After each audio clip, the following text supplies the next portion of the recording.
Olá, muito boa noite a você que está em casa. Boa noite, Mauro. Boa noite, Mariana. Boa noite para você. No programa de hoje, não poderia ser diferente, nós vamos falar sobre o coronavírus, essa pandemia que tem causado mortes no mundo todo e abalado também a economia mundial. Vamos entender quais são os reais perigos dessa doença, quais são as maneiras de prevenção. Vamos conversar com os médicos Marcos Boulos e Dimas Tadeu Covas. Os dois integram o Centro de Contingenciamento do Coronavírus do Governo do Estado de São Paulo. E a gente também vai receber o Renan Pieri, que é economista da Fundação Getúlio Vargas. Ele explica por que o coronavírus está provocando tantas perdas nos mercados mundiais. É, muita gente perdendo dinheiro. E, gente, olha, eu vou cumprimentar os meus convidados agora assim, namastê, ou então assim, né? Vida longa e próspera. Nada de aperto de mão, abraço e beijo. Nada disso. Beijo, abraço, aperto de mão. Então, vamos começar. Sejam muito bem-vindos à distância, então. Os doutores, muito boa noite. Doutor Marcos Boulos, doutor Dimas. Vocês fazem parte do Centro de Contingenciamento do Coronavírus aqui do Estado de São Paulo. E a minha primeira pergunta, então, vai ser sobre a rede estadual, rede pública estadual, porque essa semana, na capital, algumas escolas particulares já decidiram fechar para evitar o contágio entre os seus alunos, uma vez que descobriram um caso positivo entre os funcionários ou os alunos. As escolas de São Paulo, doutor Boulos, serão fechadas, estão em análise para um possível futuro fechamento? Bom, neste momento não se pensa nisso ainda. Ainda não? Ainda não. Até porque a epidemia está começando apenas. Nós temos com poucos casos, apesar que tem aumentado, mas são poucos casos, sendo que a maioria ainda são pessoas que chegaram da Europa e que passaram para alguns contactantes, poucos contactantes. Ela ainda não é um risco iminente para a população agora. Vai se tornar? Provavelmente sim, porque se nós temos muitas pessoas, um contaminando o outro, isso deve aumentar e nós vamos ter um aumento provavelmente muito grande nos próximos dias ou nas próximas 2 ou 3 semanas. Isso deve acontecer. Mas até agora, se a gente começar a fechar a escola antes de começar a aparecer o problema, como que nós vamos abrir e quando que nós vamos abrir essas escolas? Ainda na evidência de uma infecção, então é melhor esperar como está acontecendo, organizar o sistema, aí sim pode-se pensar de evitar esses aglomerados, escolas, todo esse processo, além de clubes e outras coisas mais, nós vamos ter que conversar sobre isso. Doutor Dimas, quando surge uma nova doença, um vírus, mesmo como o da SARS ou o MERS, as pessoas ficam muito assustadas e logo se pensa na criação de uma vacina. Como é o processo, ou quanto tempo costuma levar a criação de uma vacina? Não é um processo muito longo? Sem dúvida. No caso específico do coronavírus, existia uma experiência prévia com o próprio MERS e o SARS, né? Então já existia um desenvolvimento prévio, né, para coronavírus, né? E o que tem acontecido nesse momento é que várias dessas iniciativas, né, vieram, vamos dizer assim, muito mais rapidamente do que seria o habitual. Então, hoje nós temos no mundo mais ou menos 13 vacinas registradas em desenvolvimento, em vários países, né, e todas agora estão começando a planejar os seus estudos clínicos. Quer dizer, não basta você ter a vacina, você precisa aplicar a vacina em voluntários para saber se a vacina é segura, se ela protege de fato. Então, nós estamos começando essa fase. E é um processo que vai demorar, né? Vai demorar. Quer dizer, isso vai de 12 a 15 meses para nós termos, de fato, uma vacina em condições de aplicação na população. Isso se for necessário. Pode ser que essa vacina não seja necessária. Como assim pode ser que não seja necessário? Depois que a pessoa pega a doença ou tem contato com o vírus, ela já fica automaticamente imune a uma recaída? Ou... Sim, as pessoas infectadas vão desenvolver imunidade. Agora, o vírus ele pode desaparecer de circulação, como aconteceu com o SARS e o MERS. Quer dizer, não são vírus que estão circulando no mundo. Diferente dos vírus da gripe, esses circulam, né? Então vai depender muito de como vai ser a evolução dessa epidemia. Se ela vai se resolver ou se ela vai permanecer, o vírus permanecer circulando nas populações e aí sim será necessária uma vacina. Doutor Boulos, tem muita desinformação também correndo nos grupos de WhatsApp, nas conversas entre as pessoas e recentemente nós todos recebemos um áudio de um médico que falava de maneira bastante contundente sobre a necessidade de ter leitos de UTI separados especificamente para receber as pessoas com problemas respiratórios em decorrência dessa contaminação, dessa infecção. Eu quero saber o seguinte, São Paulo está preparada para uma explosão no número de casos, porque já há uma previsão de que a gente vai ter no estado de São Paulo 45 mil casos. E o Brasil, está preparado? Bem, quando a gente fala como que é o nosso sistema de saúde, de atenção médica, ele é construído em cima das necessidades que nós temos. Quando vem uma epidemia, ninguém está preparado para uma epidemia no mundo todo, porque o nosso sistema é preparado para esse número de casos. Quando dobra, triplica, aí a situação fica difícil mesmo. Eu trago o exemplo, há 4 anos atrás, como nós tivemos uma epidemia de dengue importante, mas que não vai chegar nem aos pés do que ocorre com o coronavírus, se disseminar como está se propondo, e nós tínhamos filas dentro dos prontos-socorros, privados e públicos, de mais de 4 horas de espera para atender um caso dentro do atendimento. Porque você tem já as pessoas que procuram o sistema de saúde e mais os novos programas. Agora, o que tem acontecido é correndo para buscar melhorar esse sistema, aumentar a abrangência desse sistema para atender os possíveis casos que virão. Então, isso está sendo feito, está sendo programado, mas certamente, quando vier a doença para valer, ainda nós vamos estar nos ajeitando e não será suficiente. Existe uma expectativa de que o Brasil, por ser um país tropical e porque a gente está agora em pleno verão, ou deveria estar com temperaturas um pouco mais, né, se fosse um verão normal, um pouco mais altas até, o vírus se comporte de maneira diferente aqui, ou ele até não seja tão intenso. Nada disso se sabe com certeza, né? Nós não sabemos, mas isso é possível que aconteça o seguinte, que o modelo que aconteceu nos países do hemisfério norte, em pleno inverno, inverno rigoroso, não pode se aplicar para o Brasil neste momento. O que é mais provável que ocorra é que nós vamos ter um aumento, mas um aumento de verão, quer dizer que as pessoas estão tendo ainda pouco contato, o aumento não vai ser tão intenso. Quando começar a esfriar daqui 1 mês, 2 meses, 1 mês e meio, é possível que nós tenhamos um pico maior daqui 1 mês e meio, mais ou menos, quando o outono chegar. Quer dizer que o nosso pico pode vir a ser em maio, junho, julho, quando chega o nosso inverno. Exatamente isso.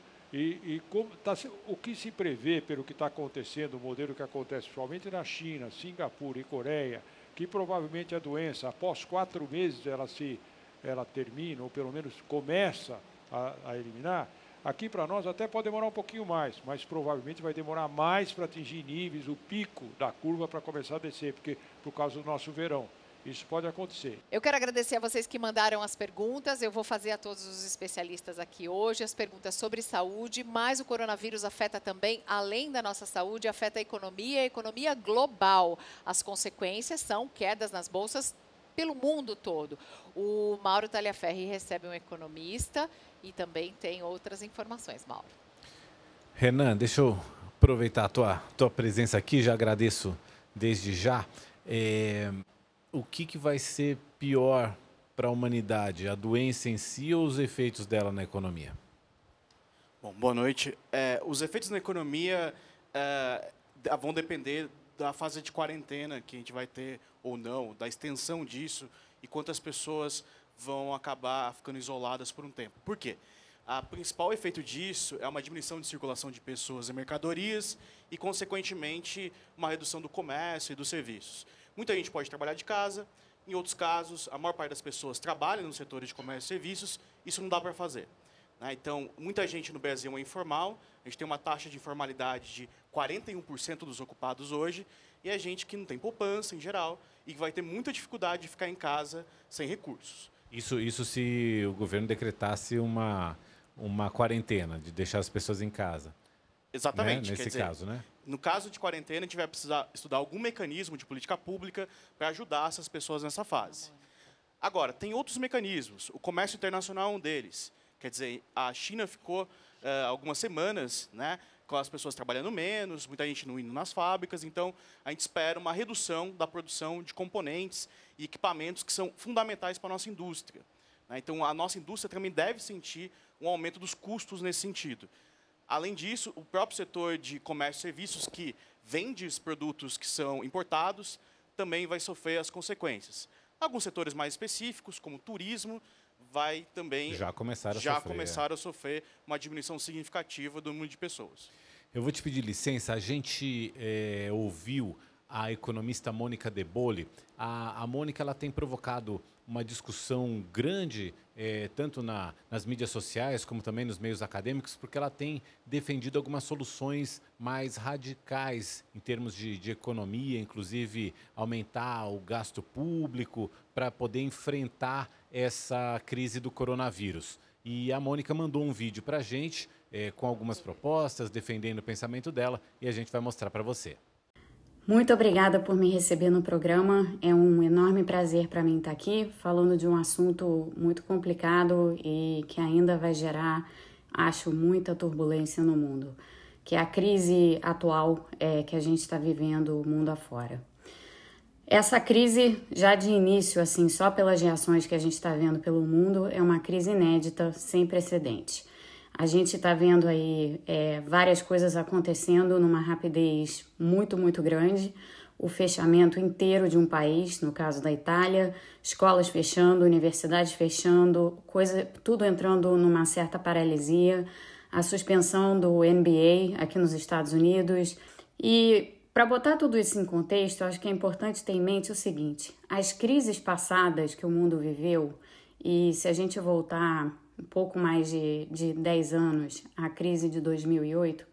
A crise de 2008 foi uma crise financeira causada por problemas dentro do sistema financeiro americano que vieram à tona naquele final de 2008 e que, como a crise ocorria exatamente no centro do sistema financeiro global, teve repercussões mundo afora. Mas aquela era uma crise, assim como outra antes dela, crises que nós mesmos já vivemos no Brasil, era uma crise causada por problemas econômicos, problemas que os economistas, de um modo geral, sabem resolver. Essa crise é diferente. Essa é uma crise que nasceu de um problema de saúde pública, agora, como denominou a OMS, de uma pandemia, de uma doença muito grave, uma doença que causa síndrome respiratória severa aguda em alguns pacientes, e não se sabe ainda a extensão de danos que ela causa, mesmo naqueles pacientes que se recuperam.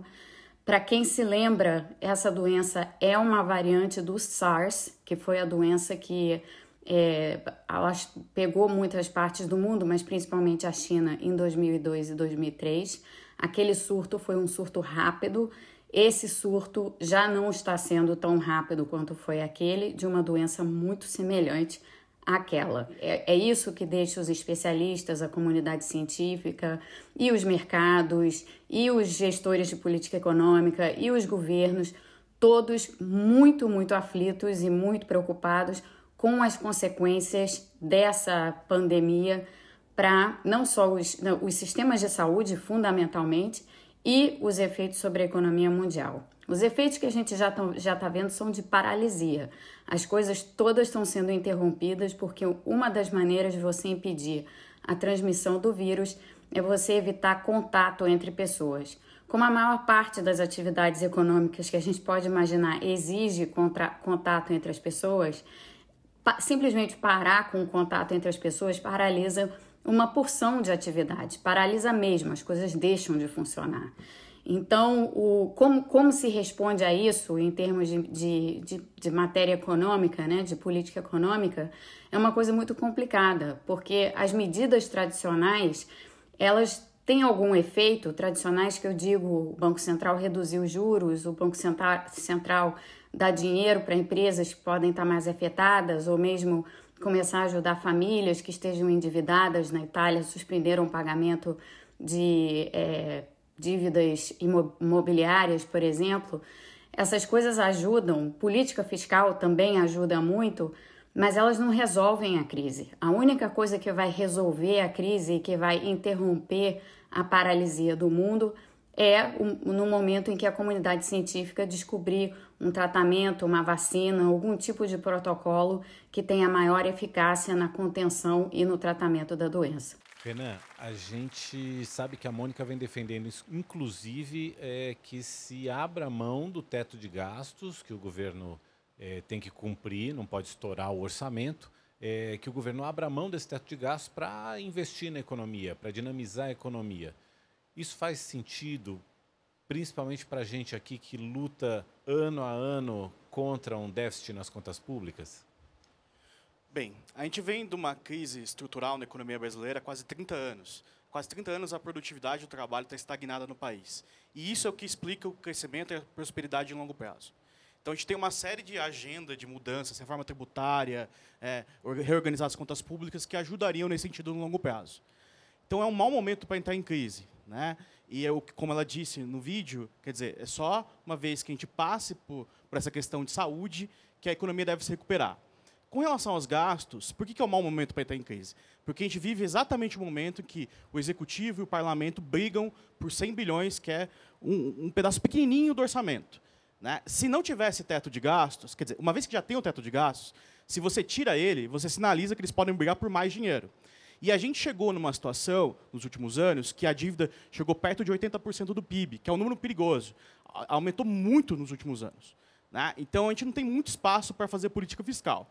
Isso não quer dizer que o governo não precise gastar. A gente, possivelmente, na política de saúde, vai precisar aumentar os recursos, né? E também uma questão social muito grave. Quer dizer, se a gente tiver, de novo, que limitar as pessoas de circular, a gente vai precisar fazer algum tipo de política social de redistribuição de renda. Obrigada, Ou seja, Renan. Obrigada. Vai ter que usar esse orçamento e readequar para botar na saúde. Tem né? que ser uma ação agressiva, né? Uma ação agressiva e uma ação rápida e agressiva do governo, que não deixem as pessoas desamparadas, né? Nem no sistema de saúde, nem na sua capacidade ali de lidar com o dia a dia. Agora, se a situação econômica também pode ser resolvida quando for descoberta uma cura, uma vacina, isso geralmente leva quanto tempo? A gente já imagina que essa turbulência na economia é para longo prazo mesmo. Mas quanto tempo geralmente leva para desenvolver uma vacina? Mais ou menos. Eu sei que cientista não gosta de chutar. De 12 a 15 meses. 12 a 15 meses. Então, entre um ano e um ano e meio. Isso. Mas é importante dizer o seguinte, a China começou em novembro os primeiros casos, né? E a epidemia na China já está decaindo. Então, a economia chinesa provavelmente vai recuperar muito antes das demais economias. E nós estamos falando do quê? De 4 meses, 4 para 5 meses. É o ciclo natural da epidemia. Tá, um ano e meio para descobrir uma cura, uma vacina, mas a economia chinesa, por exemplo, China que faz o dever de casa porque tem como obrigar todo mundo, né, a participar. Eu quero agora fazer as perguntas que chegaram pelo Twitter, porque os nossos amigos do Twitter sempre mandam as participações. O Ulisses quer saber qual é o tratamento para o coronavírus, Dr. Boulos. Bom, não tem tratamento específico. Tá. Nós vamos lembrar que é uma doença que tem 3 meses, as pesquisas estão em todos os campos, mas nós não temos nenhum tratamento específico. É a mesma pergunta da Cristiane, ela quer saber se é antibiótico. Ela fala, deve ser antibiótico, creio eu. Não, antibiótico é para bactéria, não é para vírus. O que acontece é que nos casos que ficam graves, o que aconteceu na China, está acontecendo na Itália, as pessoas graves no respirador, principalmente os idosos, com quadro pulmonar intenso, eles dão tudo que tem direito. Dão antibiótico para evitar uma infecção bacteriana secundária, dão os antivíricos que nós temos hoje, tantos virais que nós temos hoje, como o Zeltamivir, que nós usamos para o H1N1, eles são usados também, e usam até os medicamentos que são usados para infecção pelo HIV. Aliás, chegaram a falar que tinha se criado uma vacina. Não tem vacina, tá, gente? O que tem é um remédio, é um antiviral também, chamado Interferon. Tá certo o nome? Não, Interferon está certo, mas ele não é um antiviral. Não é um interferon, mas ele é um remédio. É um medicamento que estimula a imunidade de uma certa maneira, age nas ações das citocinas, vamos dizer que não adianta complicar muito. Ele é um estimulante de imunidade e ele é usado para uma porção de doenças especificamente. Mas chegaram a falar em Cuba, resolveram... Não resolveram em Cuba, mas obrigada a Cuba por ter feito esse remédio, porque ele é bom, mas não resolve esse assunto por enquanto. Não é específico, ele entra no contexto de uma porção de medicamentos para melhorar a qualidade de vida e manter a pessoa viva. O Hudson quer saber que se alguém pegar o coronavírus e ficar curado, sozinho, se ele cria uma certa imunidade ao vírus. É verdade. A gente fica com a infecção por vírus, a gente fica imune à infecção por vírus, né? E o J Macaco quer saber se ele pode ficar numa embalagem de um produto importado. Ele provavelmente comprou alguma coisa que veio da China, está preocupado. Quer saber se o vírus também pode ficar na coberta, em lençol de hotel, se pode estar na mão de quem prepara o seu alimento, se ele for comer um sushi e o sushi man tiver com esse coronavírus, pode passar para o sashimi dele. O vírus ele não é um vírus eterno, vamos dizer assim, né? Ele tem, numa superfície, ele tem lá uma sobrevida, né? Já existem estudos nesse sentido, lá na China mesmo. Por exemplo, dependendo da superfície, ele vive até 24 horas. Ele é, vamos dizer assim, viável, né? E pode ser transmitido. A partir daí, vai ficando cada vez mais difícil. Tá, se ficou num container vindo da China para cá, já morreu, não vai estar no produto que ele comprou. Uma mocinha chamada Kokotov quer saber se há danos permanentes no pulmão de quem consegue se recuperar. E quer saber se a pneumonia com fluidos ocorre e em qual percentual. Epidemia? Pneumonia com fluidos. Com fluidos, derrames. Não, veja, não deixa sequela. Eu tenho que lembrar que o coronavírus é um vírus semelhante aos vírus da gripe que nós temos. É como se fosse uma gripe. Só quando pega grupos de riscos mais comprometidos imunologicamente, principalmente os idosos, que ela tem determinada gravidade. Senão ela passa como uma gripe. Tem o quadro pulmonar que recupera completamente. Às vezes, em alguns casos, principalmente em alguns casos que evoluem em complicação, pode sim ter um derrame pleural, isso que desaparece com a evolução da doença, desaparece e não fica nada especificamente. A Simone quer saber se alguma doença pré-existente, como o Dr. Boulos acabou de dizer, pode fazer com que o quadro da pessoa infectada se agrave. Ela quer saber se quem tem bronquite, asma ou lúpus, e que outras doenças podem agravar o quadro. Você veja bem, hoje na reunião do Centro de Contingência foi tirada uma resolução importante. A população acima de 50 anos, 55 anos, é considerada a população alvo, né, de ter um agravamento. Além da idade, a presença de comorbidades, quer dizer, qualquer outra doença, né, que impeça do indivíduo responder adequadamente à infecção. Então, essas situações são situações especiais e esses indivíduos têm que tomar cuidados especiais, né? Por exemplo, evitar de estar em aglomerações, evitar de estar em contato com pessoas doentes, ou seja, para se proteger exatamente por essa condição especial que eles têm. Se evitar a aglomeração é tão importante, por que não evitar a aglomeração desde já, desde sempre? Então, essa também é uma outra pergunta recorrente, né? O centro de contingência ele está reunido permanentemente, então ela avalia a situação a cada momento. Quer dizer, isso se for necessário num determinado, dependendo do número de casos, como o professor Boulos falou, isso será adotado, né? Agora, é quando isso vai ser adotado, né, e em que extensão isso vai ser adotado. A gente sabe dos exemplos da China, da Coreia do Sul e de Singapura, que são países que adotaram a política de testar e isolar. Aplicaram muitos testes e isolaram muito rapidamente os pacientes. A gente consegue aplicar isso? A gente vê que essa política está dando certo. A gente consegue, pergunta para o senhor e para o Dr. Boulos também, a gente consegue seguir nessa linha? Veja bem, nós já passamos algumas fases dessa epidemia. Quer dizer, essas medidas elas são muito importantes no começo. À medida que você começa a ter o que se chama de transmissão comunitária, isso fica muito difícil, porque você não tem mais o link epidemiológico, né? Então, nós estamos na iminência de passar para a transmissão comunitária e aí vai ficar muito difícil. Mas isso significa que a gente perdeu o timing? Não, nós estamos tomando todas as medidas para que isso aconteça. Então, os casos que são identificados, que são diagnosticados, são orientados para fazer isolamento. Se não tem sintomas, se tem sintomas, vão para os hospitais. E isso é feito pela vigilância, né? As vigilâncias epidemiológicas são muito efetivas, principalmente aqui no estado de São Paulo. A Itália negligenciou os primeiros casos? Foi irresponsável ao lidar com os primeiros casos? Veja bem, a Lombardia é a região mais desenvolvida da Itália. O sistema de saúde da Lombardia é o melhor sistema da Itália. Então, é muito difícil você entender o que está acontecendo hoje se você não tiver os pressupostos de que não foi controlado lá no começo. O que parece, desculpe, Dimas, o que parece é que nós ouvimos um médico da Lombardia que está acompanhando, ele falou, parece que os casos foram detectados muito tardiamente, eles não perceberam que estava circulando o vírus. Quando eles perceberam a circulação do vírus, ele já estava ocorrendo, já tinha pego um contingente bom da população. Por que é tão difícil de fazer esse diagnóstico? É também porque não aparecem nos exames de raio-x, nos exames mais simples? É que eles estão no inverno lá, eles estão com gripe, eles estão com H1N1, H3N2, que são as gripes que acontecem todo inverno na Europa e aqui no Brasil. No inverno, então, se você começa com os casos gripais, você acha que é o da epidemia. Por exemplo, hoje, os Estados Unidos está com coronavírus, está com coronavírus, mas a maior causa de morte lá é a gripe normal, por H1N1, é que está matando mais nos Estados Unidos, muito mais coronavírus. Então, ou seja, houve uma concomitância de estações permitindo que você tivesse mais de uma doença, e neste caso, como era uma doença que estava entrando e que tem os mesmos sintomas da gripe comum, eles não perceberam que era outra gripe que estava surgindo. Quando eles perceberam, já estava circulando e aí chegou muito tarde. Então, aí eles não deu tempo de tomar as condutas que eles precisavam a tempo, pensando num outro agente etiológico. O Sanches, aqui no Twitter, ele também coloca um outro fator que pode ter sido decisivo para a alta letalidade na Itália, que é a questão da faixa etária da população. A Itália é um dos países da Europa que tem uma população mais envelhecida. Isso, de fato, conta? Isso é verdade. É que nós não estamos falando em mortalidade ainda, mas a mortalidade é muito maior nos idosos.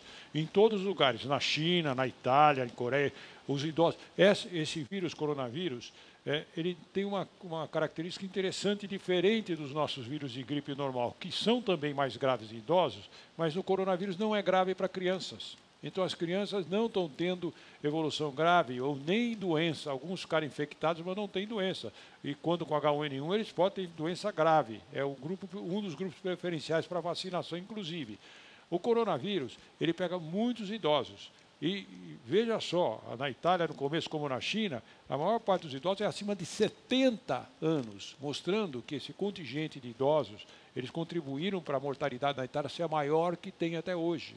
Eles estão com uma mortalidade de 5% com o coronavírus, certamente porque eles têm muito idoso. Entre os idosos, é verdade que, entre os idosos, só na faixa etária acima de 65, é verdade que esse índice chega a 15% até a 18%? 22%. Sério, 22%. Pode chegar. Varia de lugar para lugar. Porque, gente, a média... É feita uma média, né? Falar o índice de mortalidade do vírus. É porque é feita uma média, mas se nas crianças é 0, alguma coisa e chega a 5% na Itália, é porque entre os idosos está muito mais alta. Sim, não tem dúvida. É 0,2% dos jovens, mais ou menos, a mortalidade. Aqui, né, nos idosos chega a bem mais e a média chega até a 5% por causa disso. Bom, Marcelo Percival está perguntando se é verdade que para quem, depois que recebe alta, a pessoa ainda fica com sequela, procede essa informação? Não, não fica com nada. Não fica com sequela, não fica com nada no pulmão? Não. Nenhuma dificuldade de respirar. Uma coisa que é diferente, que você chegou a comentar uma das perguntas, a pessoa que tem um quadro pulmonar de base, eu tenho uma bronquite, tenho uma asma, tem que tomar mais cuidado. Tem que tomar mais cuidado, sim, porque se você tem um quadro de pulmão já, que tem perdurado, você vai ter uma infecção no pulmão. O quadro é pulmonar. Então, a pessoa tem que tomar mais cuidado, ficar mais a critério, provavelmente vai precisar de uma máscara de oxigênio numa fase inicial, porque ela já tem os problemas já básicos dessa bronquite ou dessa asma, e aí vai somar mais um. O Paulinho quer saber se os fumantes formam um grupo de risco maior. Bem, se o indivíduo é fumante há bastante tempo, já deixa a capacidade do pulmão já comprometida. Então, aí sim, você tem... Aliás, por que o idoso também é muito vitimizado? Porque não é só porque é idoso, porque ele soma várias comorbidades. O idoso provavelmente fumou durante 30 anos, vários deles, ou 40 anos, vários deles têm bronquite, pode ter diabetes, pode ter hipertensão arterial, miocardiopatia, tudo isso são predisponentes ou doenças que são concomitantes que agravam mais o caso ainda. Então, tudo isso, bronquite, atrapalha. Fumante que leva bronquite? Claro que sim. Quadro cardíaco leva também. Quadro diabetes leva, todas eles levam. Agora, o Vitor tem uma pergunta, uma dúvida que é muito importante, porque ele diz: boa noite, a minha esposa está com 9 meses de gestação. O que ela faz se ela contrair o Covid-19?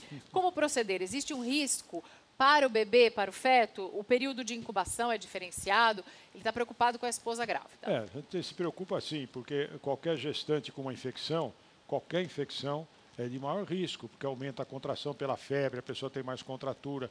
É maior risco ainda no começo do que no fim da gestação, porque no começo pode abortar. No terceiro trimestre, já no caso dela, provavelmente não tem tanto risco. Não estando escrito que o vírus da gripe causa problemas no feto, na criança. Isso aparentemente não. Ela vai ter uma gripe e vai se tratar como tal, com cuidados, porque tem que lembrar que a gestante no terceiro trimestre tem compressão da cavidade pulmonar pelo aumento do útero. Mal dá para respirar no último mês. Então, isso o pulmão pode sim ser um fator de cuidado Mas maior. mais uma questão física e mecânica do que de capacidade mesmo pulmonar. Vai ser mais pelo desconforto da... Mas tem que tomar cuidado, porque como ela tem menor capacidade pulmonar, o quadro pulmonar, se for intenso, pode precisar de máscara de oxigênio, então tem que ficar sob cuidado. A Rod pergunta a mesma coisa sobre o efeito nas gestantes, mas ela quer saber se esse vírus também pode causar microcefalia. Ela quer saber se talvez vocês como cientistas esperam surpresas nessa área. A microcefalia foi muito específico do Zika, da infecção pelo Zika. Né? Não há nada descrito nesse sentido no caso do coronavírus. Né? Então, nada que demonstre que talvez no futuro possa vir a... Não tem nenhuma evidência, já tem um grande número de casos em acompanhamento, né? Lá na China, mais de 100 mil pessoas em acompanhamento, e não tem nenhuma descrição de má formação em decorrência da infecção pelo coronavírus.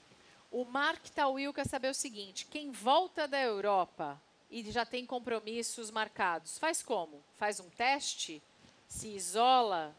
Por quantos dias? Pergunta que se tem de volta da Europa, como com febre, doente ou não? Não, saudável. Então, e volta da França. Vida normal. Vida normal. Vida normal. Ele só vai ter problema se ele começar a ter sintomas que aí precisa fazer o teste. Porque se ele não está com febre, não está com doença, ele não está transmitindo.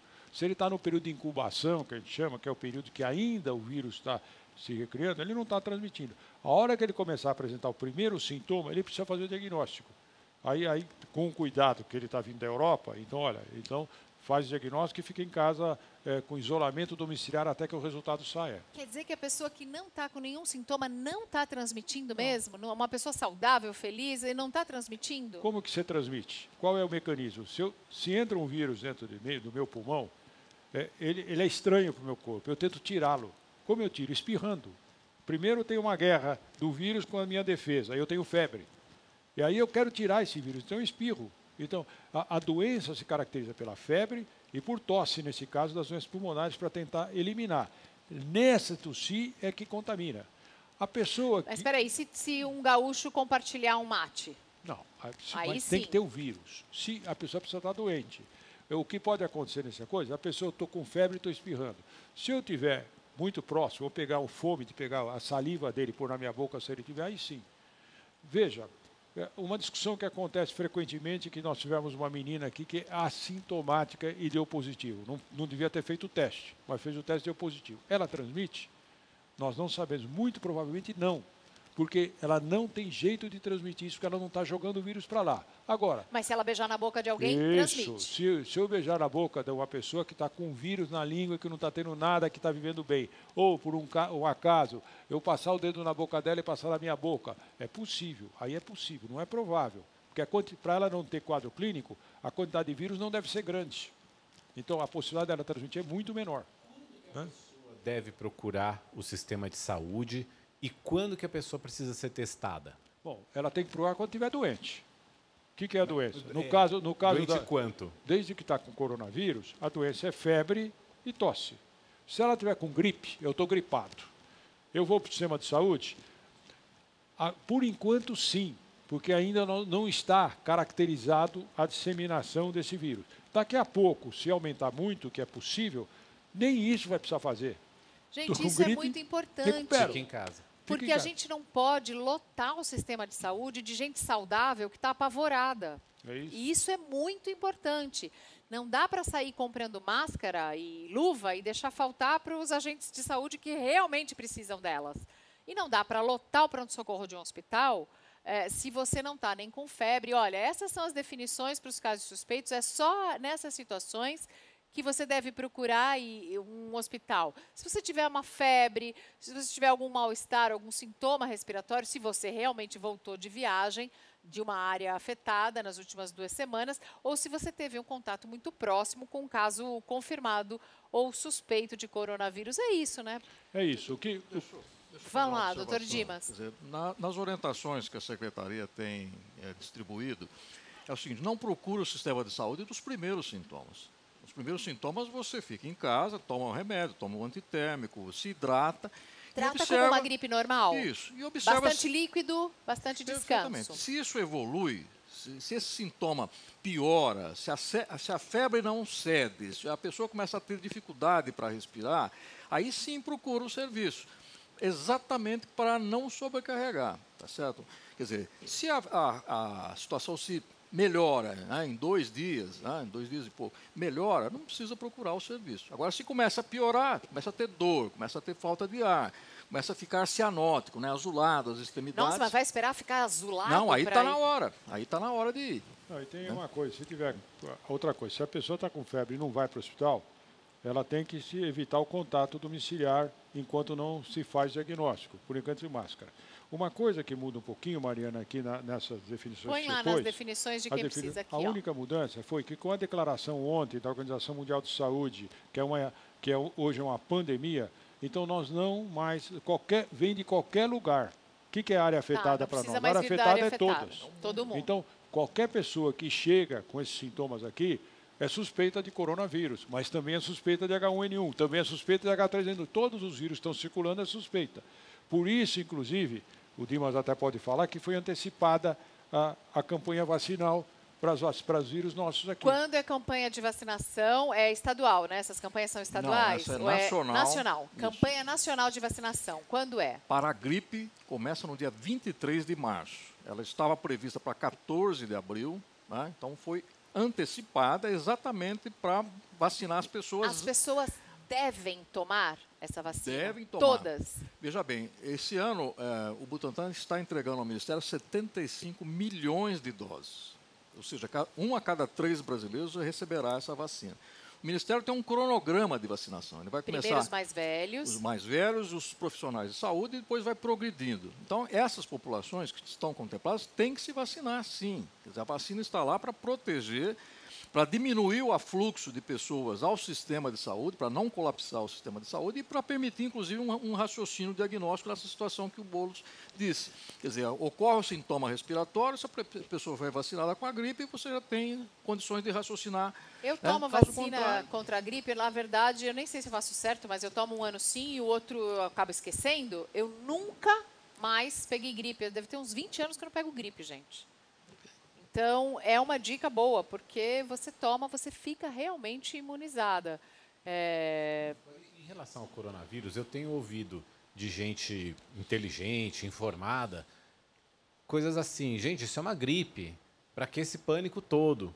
E tenho ouvido também de gente inteligente e informada falando assim, tem que fechar tudo, como é que as crianças ainda estão indo para a escola? Quem que tem razão nesses 2 polos, assim? Veja bem, foi mencionado aqui alguns números, certo? Quer dizer, o que o Comitê de Contingência faz é desenhar cenários. Então, desenhou alguns cenários. Um é 1% da população afetada e o outro, que foi apresentado, 10% da população afetada. Mas veja bem, não é 10% de 45 milhões, né, que é a população do estado de São Paulo. É 10% que serão afetados mais gravemente. E quem são os mais gravemente? São os idosos, que são 26 milhões de pessoas. Nesse grupo ainda, nem todos vão ficar graves, nem todos vão precisar ser internados. Uma porcentagem, né, que varia até 20% desses precisarão. Então, esses raciocínios muito simplistas, né, quer dizer, matematicamente, olha, se é 10% de 45 milhões, é 45 mil.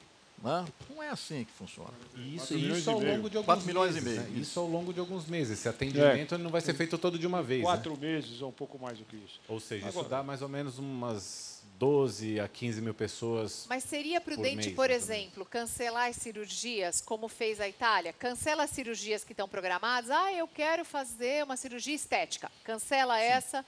Essa é uma medida que está prevista. Isso está previsto. E veja bem, na próxima terça-feira, o Comitê de Contingência se reúne com os hospitais do Estado, tá certo? Para começar a definir essas estratégias. Quer dizer, dependendo da evolução, serão recomendada a suspensão das cirurgias eletivas exatamente para poder dar vazão ao atendimento do coronavírus. Mas são cenários, tá certo? Que não dá para fazer futurologia nessa situação. A gente desenha o cenário e fica observando. Por isso que a situação, dia a dia, precisa ser avaliada. Nós estamos conversando nesta noite com o Dr. Dimas Tadeu Covas, que é médico hematologista, cientista e professor da USP, diretor do Instituto Butantan, e com o médico infectologista Marcos Boulos, que é diretor da SUSEM, e os dois são integrantes do Centro de Contingenciamento do Coronavírus do Estado de São Paulo.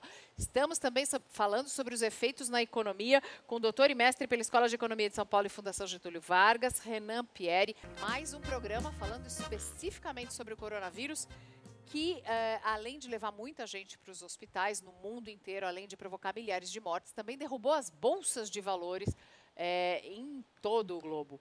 Eu quero fazer uma pergunta para o economista Renan Pieri para saber o seguinte.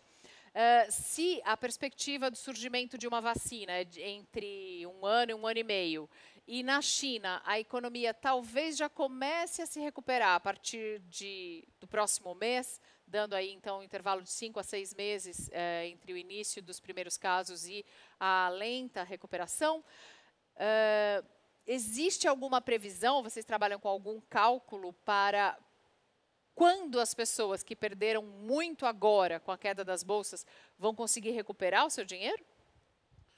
Olha, é muito difícil fazer qualquer tipo de previsão nesse momento. A gente veio de um período de juros muito baixo ao redor do mundo, a gente continua nesse período, e isso incentivou as pessoas a colocarem dinheiro na bolsa. A gente teve uma apreciação, uma valorização das empresas muito grande nos últimos meses, inclusive no Brasil. Nesse momento, está todo mundo sem saber o quanto essas empresas valem. Né? De fato. De verdade. Isso aumenta a percepção de risco de quem põe dinheiro. Quando aumenta a percepção de risco, o que as pessoas fazem é tirar dinheiro dos países onde a volatilidade, o risco é maior, como é o caso dos países emergentes, e levam esse dinheiro para os Estados Unidos, possivelmente comprando títulos do Tesouro Americano. Isso faz uma fuga de dólares do país. Até que a gente tenha uma clareza melhor da velocidade que o coronavírus vai se espalhar pelo mundo, das medidas a serem tomadas, o mercado vai oscilar muito. A longo prazo mesmo. Uma redução ainda maior dos juros pelo Banco Central pode surtir algum efeito aqui? De e a injeção de $1 trilhão na economia americana pode ajudar? A redução dos juros deve continuar acontecendo aqui, né? Tanto porque a inflação do mês passado se demonstrou muito baixa, então faz sentido o ajuste de juros. Agora, acho isso muito pouco efetivo em termos de atividade econômica. Quer dizer, se as pessoas acham que a situação vai piorar, que elas podem perder o emprego, etc., elas vão segurar o gasto, mesmo com juros mais baixos. O investimento do Fed, né, é bastante expressivo. E ele surtiu efeito na última crise de 2008, quando por lá as coisas foram muito ruins. Agora, tem que ver o que vai acontecer com o dinheiro. Na última crise deles, eles acabaram injetando dinheiro nas empresas. Isso tem um custo político muito grande, e social também. Quer dizer, em momentos de bonança, quem investe na Bolsa ganha dinheiro. Em momentos mais difíceis, a gente socializa as perdas. Não estou dizendo que não tem que fazer. Essa discussão vai acontecer aqui no Brasil. O BNDES possivelmente vai colocar dinheiro para custeio das empresas, mas é uma escolha de política bastante complicada. Uau! Temos que ter todos, né? Todos os brasileiros têm que ter agora também muita tranquilidade, porque se a economia afundar e se o país entrar em recessão, uma epidemia local num ambiente de recessão econômica fica pior, né? Costuma ser pior. Tem mais uma pergunta muito interessante que chegou aqui, a pergunta do Rodrigo. Se o vírus seguir o nível de contágio dos países como, por exemplo, a Itália e a Coreia do Sul, qual vai ser o impacto disso na rede de saúde na pública e na privada aqui no Brasil? Ele quer saber se nós temos leitos, se nós temos equipamentos, se nós temos pessoal suficiente. Não. Não? Isso nós até comentei já numa pergunta anterior. O pico da doença não vai ter. Não, porque o sistema de saúde ele é programado para as doenças, para a nossa demanda habitual. Normal. Epidemia é uma coisa fora do contexto. Então, não existe possibilidade de você estar preparado para a epidemia no mundo todo. A China teve que construir o hospital rapidamente porque não está preparado. Os Estados Unidos faz todo o processo. Não existe, não está relacionado a recursos financeiros que existe o pessoal. Olha, você então, precisa aumentar. O Fábio Pinheiro, ele até fez uma pergunta, ele pôs no Twitter um gráfico, ele diz, é importante ressaltar que o controle não tem tanto a ver com a letalidade, com o fato dessa doença matar, mas com essa capacidade do atendimento na estrutura pública de saúde. E aí ele pôs um gráfico mostrando a curva, o pico da doença, bem alto, e aí se você conseguir amenizar o pico, você consegue fazer mais atendimento. É por isso, então, que... Se procura atrasar a epidemia por causa disso. Então, você procura retardar. O procurar retardar é fazer o que está se fazendo aqui.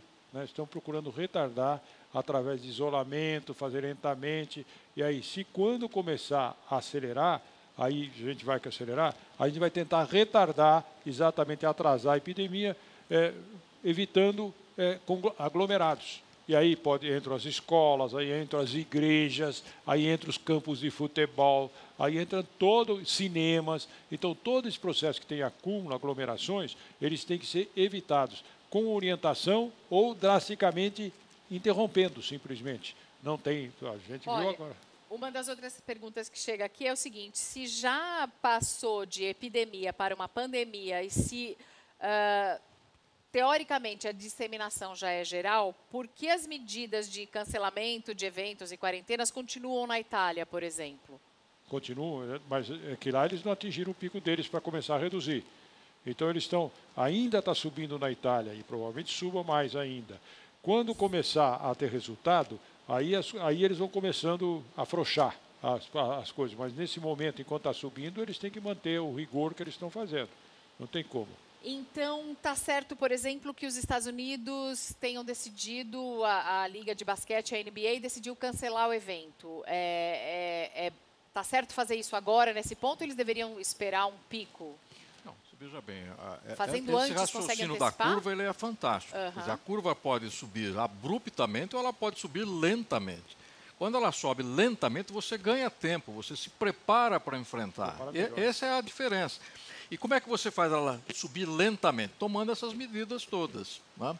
Então, veja, os Estados Unidos tomou, ele tem lá a sua lógica, e aqui no Brasil todas essas medidas estão sendo consideradas. Quer dizer, o Ministério, a Secretaria da Saúde tem o que nós chamamos de modelagem. As doenças, as possibilidades estão sendo modeladas. Tá? E medidas efetivas estão sendo tomadas de acordo com esses cenários. Tá? Então, por exemplo, a questão de leitos. Né? Hoje mesmo o governador está solicitando ao ministro da Saúde 1.000 leitos, o credenciamento de 1.000 leitos de UTI. Tá? E mostrou uma série de medidas lá na compra de equipamentos, na compra de equipamentos de proteção individual, ou seja, já olhando, né, para os cenários futuros. Tá? Quer dizer, então, é muito difícil você dizer com certeza o que vai acontecer. Né? Você desenha os cenários e vai acompanhando. Aí você vai em direção a um ou outro. Quer dizer, tudo o que se espera é que o cenário mais favorável, né, venha acontecer e não sempre o pior. Né? Pergunta para o senhor e para o Dr. Boulos também. Essa semana, a chanceler alemã, Angela Merkel, disse que era possível que de 60% a 70% da população alemã fossem contagiados com o coronavírus. Essa conta é possível de fazer? A gente sabe aqui no Brasil quais são esses percentuais da população que vai ser contaminada? Veja bem, pelos dados que nós temos até agora, né, já é possível você fazer uma estimativa. E mais importante, né, independente do número, 80% dos casos não serão casos graves. Tá certo? Uma porcentagem de 20% dos afetados é que será grave. Será mais grave. Né? E dentro dessa, uma pequena porcentagem, que pode chegar a 5%, é que irá para a UTI. Tá? Então, veja, são exercícios assim, olha, pelos dados que eu tenho, eu consigo desenhar possíveis cenários, mas eu não tenho como dizer que isso vai acontecer. Né? No caso da Angela Merkel, eu acho que ela foi demais e pessimista, né? Porque você vê, na China não chegou a 60% de jeito nenhum. Se ela tá achando que vai chegar a 60%, é que provavelmente eles não vão tomar medidas drásticas de redução de contágio populacional, social, né? Como a Itália tomou, como os Estados Unidos tomou, mas pelo que nós estamos vendo, a Alemanha está indo muito bem. Está indo muito bem. Por falar em China, saiu na Reuters na quinta-feira à noite, ontem à noite, que um porta-voz do ministro das Relações Exteriores na China disse que os Estados Unidos é que levaram esse vírus para dentro da China. Isso costuma acontecer, essas teorias da conspiração costumam surgir como se uma guerra biológica estivesse em curso? O tempo todo, né? E está? O tempo todo. Não, veja bem, os estudos genéticos do vírus, quando você sequencia, como foi feito aqui no Brasil, ele te permite você traçar, comparando com outros vírus, a possível origem. Na China... É um teste de DNA mesmo, sim, na verdade de RNA, mas isso, você consegue sequenciamento do material genético. Na China, a hipótese mais provável hoje é que ele tenha surgido em Wuhan, no mercado de animais exóticos, e inclusive com uma grande possibilidade de ser de um animal que chama pangolim. Né? E tem uma característica interessante, quer dizer, o coronavírus ele tem uma semelhança com o coronavírus que circula entre cobras, né, e entre morcegos, né, e passou para o pangolim. Então, essa é a hipótese corrente. Né? Não tem a consideração, do ponto de vista científico, de que isso seja uma introdução exógena com fins militares. Tem uma pergunta aqui. Desculpa, doutor Boulos. Não, é só que existe que os países, a Rússia, Estados Unidos, Rússia e talvez a China também tenham capacidade de produzir guerras biológicas. Eles têm. Que eles têm vírus armazenados, eles têm. Até o vírus da varíola só está nos Estados Unidos e na Rússia. Então, nos outros lugares acabaram. Então, eles têm possibilidade de criar e fazer uma guerra biológica. Nós sabemos que tem, mas agora o resto não dá para entender ou saber o que aconteceu. Do porta-voz do Ministério do Exterior chinês diz o seguinte: quando teve o primeiro caso nos Estados Unidos e quantas pessoas estão infectadas lá? Quais são os nomes dos hospitais? Pode ser até que o exército americano foi quem trouxe essa epidemia para Wuhan. Sejam transparentes vocês, publiquem as suas informações, tornem públicas vocês. Os Estados Unidos nos devem uma explicação, escreveu o Zhao Lijian.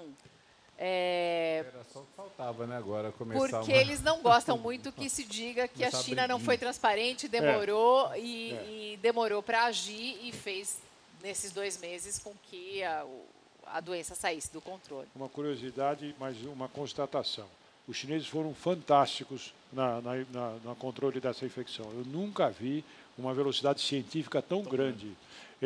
Se a epidemia começa, o vírus aparece em dezembro, em meados de janeiro já tinha 3 trabalhos científicos publicados nas principais revistas do mundo por chineses, já contando o que estava acontecendo e o que eles já tinham isolado o vírus. Então, ou seja, comparando o que aconteceu com eles em 2002, 2003, comparando com agora, a evolução chinesa foi excepcional, mostrando que eles têm, tecnicamente, eles têm qualificação e não dá para falar que eles bobearam, porque as infecções, quando você tem epidemia de um novo micro-organismo, é um novo que não existia, você demora para perceber que tem uma nova doença. Você só vai perceber quando eles vão para o hospital. Mas quando já tem gente grave no hospital, já teve um mundo de pessoas que foi benigna como uma gripe.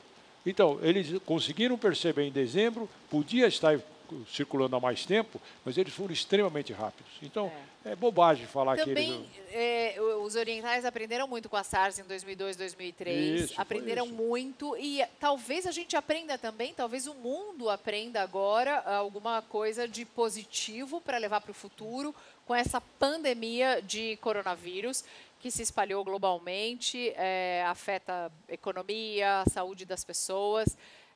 E os hábitos, vai afetar os costumes. Nada de beijo, abraço, aperto de mão. Agora é namastê, é vida longa e próspera. É assim que eu vou cumprimentar meus amigos.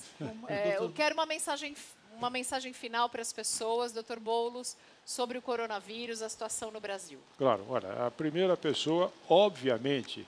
Nós estamos em epidemia de coronavírus desde janeiro pela mídia, né? Nós estamos todo mundo preocupado Sim, com uma doença. De um escândalo. Com uma doença que estava no extremo oriente de inverno, preocupado aqui quando nós tínhamos muitas doenças correndo aqui, morrendo por dengue, morrendo por acidente, por escorpião, por sarampo, com problemas, e nós preocupados com a doença da China. Talvez pelo dinheiro que estava se correndo e estava perdendo o processo. Mas claramente, falar em pânico é você não vai ficar com pânico de qualquer bicho que apareça, qualquer vírus que apareça. Nós temos que lembrar que nós somos um mundo de micro-organismos que está dentro da gente. E esses virinhos, bactérias, eles podem a qualquer momento surgir uma doença em cada um de nós. Nós não temos que nos preocupar com isso. O caso específico, como é uma doença nova, o sistema de saúde tem que organizar-se e preparar para enfrentar a doença nova. E nós, especificamente, sabemos o que é. Uma gripe que vai ser como gripe para a grande maioria das pessoas, e os grupos de risco, que são principalmente os idosos, vão ter o problema que eles teriam com H1N1, com H3N1, com todos os vírus. Eles têm que se cuidar, isso é diferente. O resto é o problema econômico que aconteceu, esse processo todo, mas não tem que o indivíduo ficar preocupado. As medidas para contenção, elas serão tomadas no momento adequado. Dr. Dimas. Veja bem, o Boulos lembrou de uma questão fundamental, né? Nós estamos tendo casos de sarampo em indivíduos adultos no estado de São Paulo. Isso significa morte por sarampo. morte. Isso significa o seguinte, que essas pessoas não se vacinaram lá atrás. E é um contingente importante da população, tá certo? Portanto, a questão da vacinação, ela precisa ser lembrada nesse momento. Quer dizer, nós temos o maior programa de vacinação público do mundo, o Brasil. E as pessoas não utilizam esse recurso que está à sua disposição na sua potencialidade.